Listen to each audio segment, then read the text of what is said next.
Minsan natutupad, minsan di para sa atin.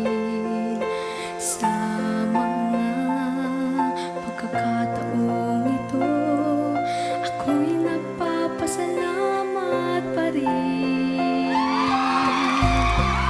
Sa pagsikat ng araw, liwanag ng buwan at bituin, tubig sa dagat, mga puno't bundok, sariwang simoy ng hangin.